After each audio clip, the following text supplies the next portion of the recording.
Buonasera, ben ritrovati con l'informazione flash di New Sicilia. Di seguito i titoli più importanti del pomeriggio. In apertura nuovi aggiornamenti sul caso Ponte sullo Stretto di Messina. Il ministro dei Trasporti, nonché vice premier del Consiglio Matteo Salvini, ha spiegato all'Assemblea del Confartigianato Trasporti che conta entro dicembre 2024 venga approvato il progetto definitivo. La deputata regionale del Movimento 5 Stelle Jose Marano ha presentato in commissione di bilancio all'ARS lo stanziamento di 5 milioni di euro ai comuni colpiti dall'alluvione nel Catanese dello scorso 13 novembre. Si tratta di Acireale, Giarre, Riposto, Lingua Glossa e Aci Sant'Antonio.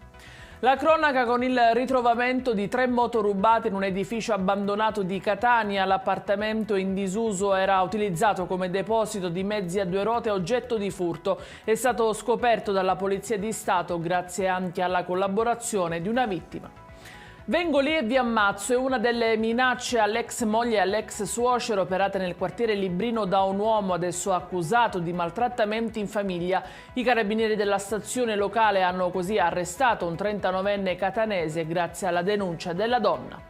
E in chiusura il meteo, domani giornata serena in Sicilia e la protezione civile regionale non ha diramato alcuno stato di allerta. Dalla prossima settimana potrebbero però ritornare le piogge.